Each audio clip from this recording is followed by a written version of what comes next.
Hey guys, it's Theo. It's been over a year since I posted my last video on YouTube. And yeah, I'm ashamed to admit that there has been a lot going on and I was just lazy. I have been struggling a lot this past year with various topics, and I think I'm gonna come back and start addressing them. I was planning to make a script and just sit down and do a regular video like I did in the past, but yeah, I just couldn't be bothered, so we're just gonna eat and talk and see where this is going. I've never done a spontaneous video like this, mainly since English isn't my first language, so please bear with me if I'm gonna use a lot of simple English words for this video. So today I just wanted to talk about my emetophobia, my phobia progress, more or less progress that I had last year. Some of you may have seen my previous video where I talked like what it is about, how it affects me in general, and yeah, if you haven't, please check it out. It's linked right here, since you're not gonna understand this video if you haven't watched the previous one, probably. Like a year and a half ago, I was at a real down point with my phobia. I had trouble eating out, I had trouble sleeping, going to sleep, staying asleep, which all summed up to an accident that happened to my boyfriend at the time, and which kind of triggered the whole thing to come back again. A lot of things happened. I decided that I should probably seek help. I forgot a spatula. Just wait a minute.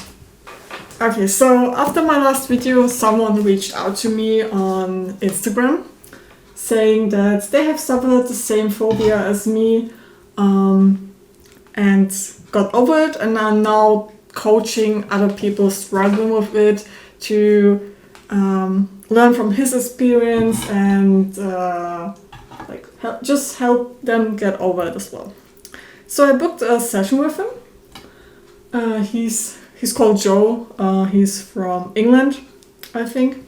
After the talk, you know, it's business. Like, he does have passion for it, but he does need to live from this job.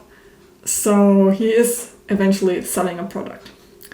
And I'm gonna be honest, I'm a student. I don't have much money. I still don't have much money. So the first thing I did was go to my Krankenkasse, so my insurance for health, which usually covers things like that. So I asked them, would they be willing to cover this even if it's not in Germany? So he is a certified professional and his program does get covered by insurance a lot, but it was just a topic of if my insurance was gonna take it as well. And fast forward, no, they would not cover it, even though it's not that expensive. But the man from my insurance was really nice, really helpful. We had like an hour-long phone call where we just discussed my previous experience with therapists. And I told him, like, I want someone who is familiar with this exact phobia. It's special, it's really deep, connected with a lot of different issues. So if you don't understand, like, the problem, and I don't understand it myself sometimes, you're probably not gonna be able to help me. So yeah, he understood, but he suggested that I go and try to find a therapist here in Germany, just to get it covered by them. And if I can't find one, or if I find one and it doesn't help me, then I should go back to Joe's offer and probably take some loans, I don't know. So yeah, that's kind of what I did. I just called or emailed a bunch of therapists around me, around 50 kilometers around me, or anyone that offered like online consultations. And believe it or not, none of them knew my phobia. I know it's like not really common, but there are a lot of people suffering from it. I mean, I saw in a church one time a post written by clearly a child that said, "Dear God, I just wish that I'd never get sick to my stomach." Like, he clearly has it as well. So why are there like no professionals that are going to study, like they're studying it for years, that know about this phobia? Those that kind of knew what I was talking about all said that they are like full capacity right now and they are not offering waiting lists. Like, what am I supposed to do? Just go and call them all 3 months? Hey, are you still like fully booked, or do you have a slot I can take just to get some first impression meeting? So never mind. I'm gonna do a whole other video. I'm gonna rant about the German health system, or like just other things that have been blowing my mind for the last year. So yeah, eventually I did find one guy that was offering like online consultation. He did not know my phobia, but at that point I was like, I did not have any other options. Like, I couldn't even choose a therapist that felt good to me. I just had to go with the first available option, which is so sad. But yeah, let's not talk about this. So yeah, at the same time as I was looking into therapy sessions, I found a book. I'm just gonna blend it right in. So if you are suffering from the same phobia, or know someone that is suffering from it, just please, I recommend you this book. Those expensive therapy sessions that I clearly don't have to pay myself, but they are still nonetheless expensive, have not helped me as much as this book has. Yeah, it just covers a lot, like where does it come from, what is it in general, and how can you like step by step get over it, change your own mindset, and like get your freedom back. And eventually just do some exposure therapy, where you start by looking at cartoon pictures and regular pictures of like animals and children, and it just gradually gets more difficult. After like 3 months in with my psychologist, he suggested that we go and try drug. It's called escitalopram. Basically, it's just an antidepressant that helps you be fearless, so that you can go into training session and situations that you fear more easily and get back out of it with a positive feeling. So after a lot of thinking, mainly denying it that I needed, I accepted. So I started my antidepressant journey in February, like 1 year ago, like exactly 1 year ago. I'm gonna make a whole video about this anti-depression journey and how it affected my daily life, if it helped me with my phobia, why I eventually now got off of it already. So the main things I did was write down what I fear. It could be like a specific thing.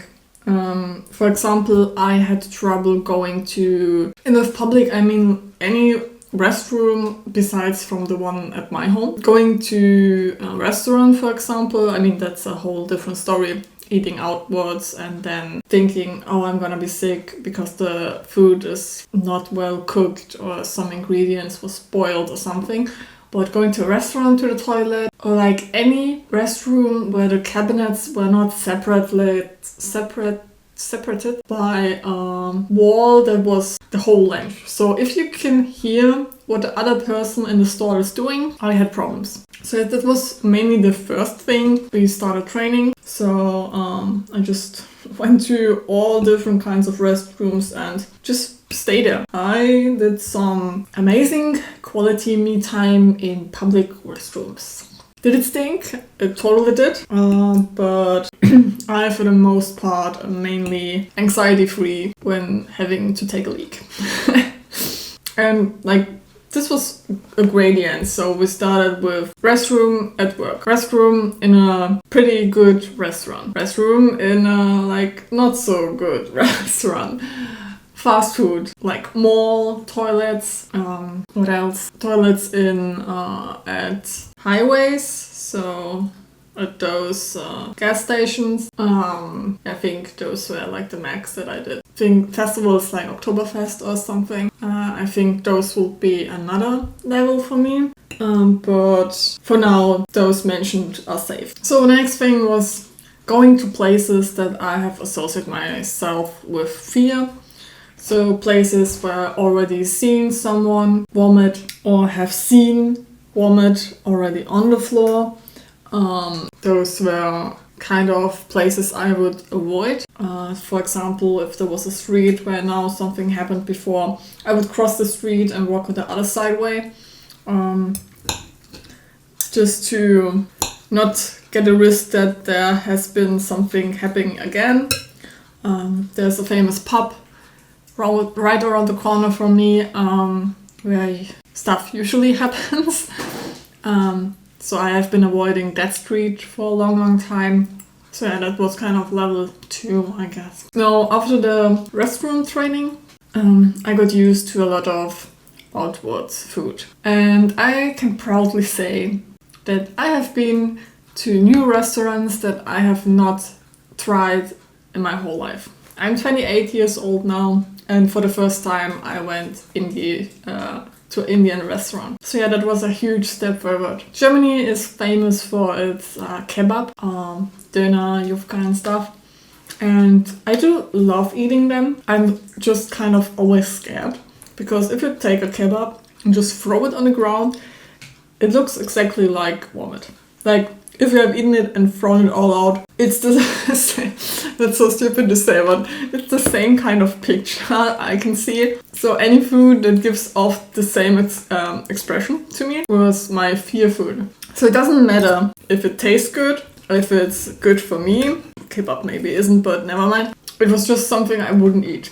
So if I went to a new restaurant that I haven't eaten out before, I would usually choose something from the cart that I know is difficult to mess up. For example, Italian food. I love pasta, I love tortellini. I would get a plain pizza margherita. Also, I would never eat the whole plate. I don't know what it was, but the more I ate, the more the voice in my head said that the thing that you're eating is suspicious. Stop doing it. So eventually I just got sick of the taste and I had to stop. I could never finish or get myself to finish a meal. So yeah, while I did get a lot of freedom in my day-to-day life, I did encounter some situations that have like taken me back again.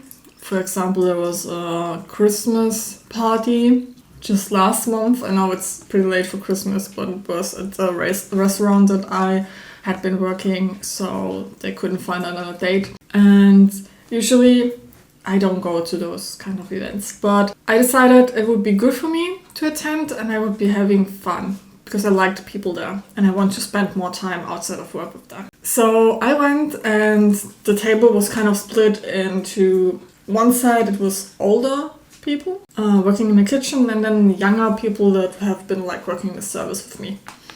And even though I wanted to sit with the younger guys and girls, I went and sat with the old ladies. Why?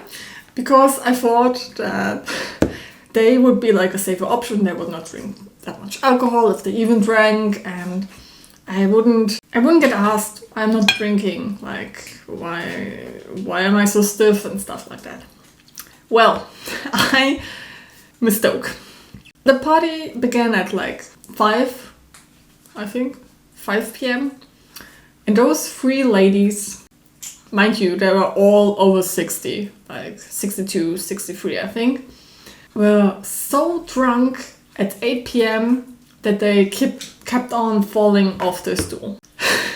So 8:30, I think, I was so done. I was stiff, my head hurt because some people kept on smoking cigarettes in an enclosed room. They have been laughing, crying, and falling off constantly. The music was loud. I was just like over focusing on many different things while also listening to the voice in my head that has been screaming at me to get the fuck out of this place. That I was like I was so dumb. I hated myself for not being able to enjoy this evening. And I hated them for making me suffer like that. So I went home, I cried, and the weekend after I went to introduce them to my puppy. Come on, say hi. What the fuck are you eating? So yeah, this is this is Jakob, or Jacob, however you want to call him.